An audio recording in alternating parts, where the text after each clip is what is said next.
Good afternoon. Please like, share, comment, and subscribe. And if you're new to the channel, please hit the notification bell. And today we got ourselves a quality check with the Model 3. So without further ado, let's get right to it. All right, so we have ourselves a quality check with the Model 3. And this happens to be the red with the white interior. This is the most expensive spec, because guess what? It happens to be the performance. And let's do ourselves a quality check. And a quality check is basically going to be looking at the current quality of the most recent builds coming out of the Fremont factory. Over here in Canada, we are only receiving deliveries from the Fremont factory. And let's take a look. So I would say, wait a minute, we got something here. It looks like the ultrasonic sensors are no longer on the current builds of the Model 3s. It looks like Tesla has removed the ultrasonic sensors. So from here on out, no more ultrasonic sensors. They're strictly relying on Tesla vision. Now let's take a look. Taking a look at the left side, taking a look at the hood, and then taking a look at the right side. No problems over here. Now let's move along over here to see these beautiful Uber turbine wheels. Now let's take a look at the driver's side door. Beautiful, and that's what we want to see. Now let's take a look at the beautiful white interior. Take a look at the door handle. And I would definitely say that the Model 3 build quality is far superior than the current Model Ys. They've been building the Model 3 and they've basically been able to produce it a lot better. It is the vehicle that they have they've built the most quantity, but now it looks like the Model Y has overtaken the ranks of the Model 3. So taking a look over here at this left side gap, the rear, where we most likely have the most issues, and let's take ourselves a measure. Hold on, let me make sure that this is calibrated and set to 0 so I get a correct measurement. And let's see here, and this is about 3.6 millimeter gap. Now let's see over here, making sure not to touch the vehicle, and 3.3 millimeters. Now, let's check this over here. And this is about a 4 millimeter gap. Let's check the rear, making sure that the spoiler is attached on properly, because this is the performance. And I've noticed sometimes when the spoiler wasn't attached on properly. So there's a dual motor logo. Now let's take a look at the rear. There is a paint imperfection that is most noticeable on the white, and it's a little dot right here. And if you take in delivery of a Model 3 on the passenger rear side, I want you to go back there and check for that rear dot. It's a paint imperfection that's coming out of the Fremont factory. Now, it's most noticeable on the white, so over here you're probably not going to notice it. Okay, let's take a look at the rear, and it is flush, and it is flush.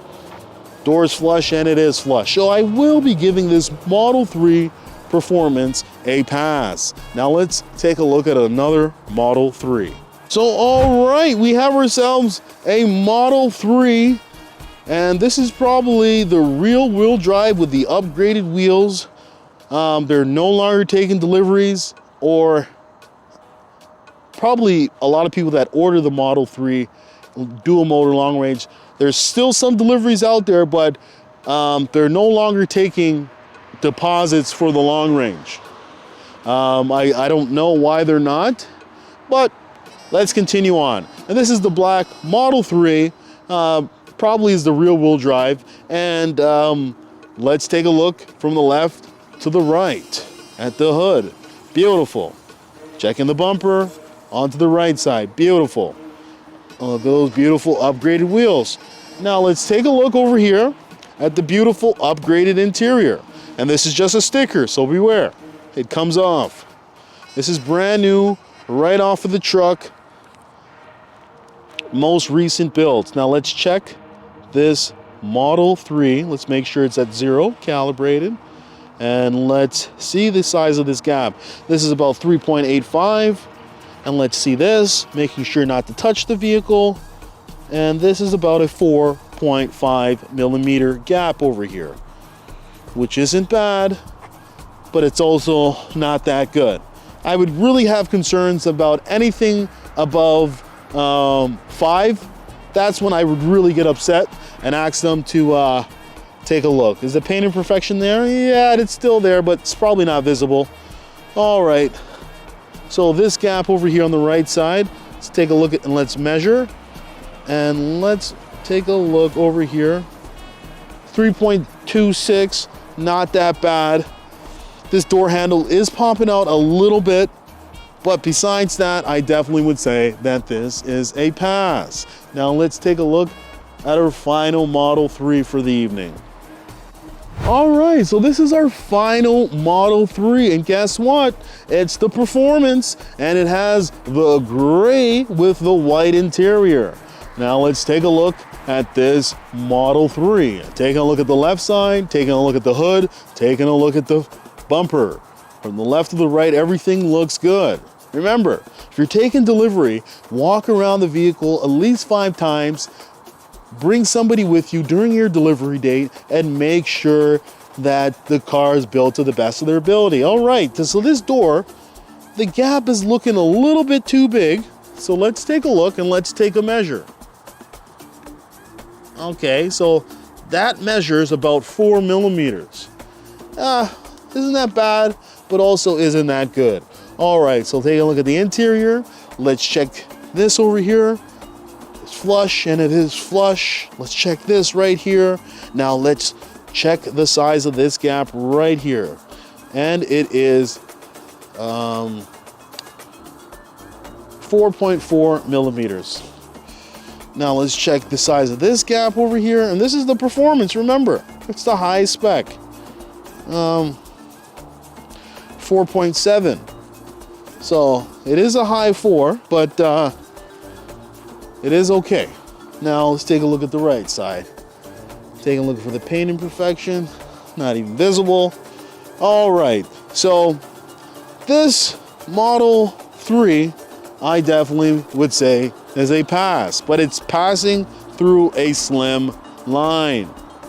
4 millimeters is iffy. Tesla considers 3 millimeters within spec, but if you got one that's a 4, it's not that bad. So this tool right here is a veneer caliper, and it measures the size of your gap. You can find it at your local hardware store.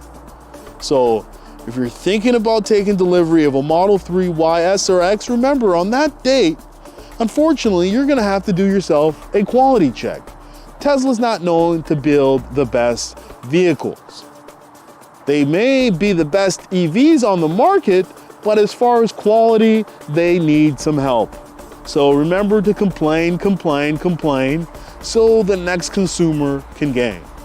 It's up to us as a Tesla community to either reject vehicles or put our foot down and tell Tesla that we want better built vehicles. In order to be producing 20 million vehicles by 2030, we cannot have these panel gaps. And there's a lot of people that are on the fence about ordering these cars, but they're still not convinced because they know they can get a better built vehicle going somewhere else. So please, let your sales rep know if you have any issues. So if you need a quality check list, go to www.electricbuyers.com, print yourself a free checklist and download it and bring it on your delivery date and go through the vehicle really slowly. Don't rush. I know you've probably filled with excitement during delivery day. You probably have, I know on my delivery day, I got all dressed up, got a haircut, and I couldn't sleep the night before, and I just made it my delivery day an event. I was so excited. So I know you're gonna be filled with excitement. You're transitioning from a gas to an EV, so that is something that's big. So I can understand that you're going to be excited. But remember, take your time, don't rush, and make sure that you watch our next video. Come on, please. I need some more subscribers. I hope I've earned your like and hopefully subscribe. And that's all I gotta say. So thank you and have a nice day. Hey, would you like to win a Tesla Model 3? All you have to do is like, share, comment, and subscribe. And one lucky subscriber will win a Tesla Model 3.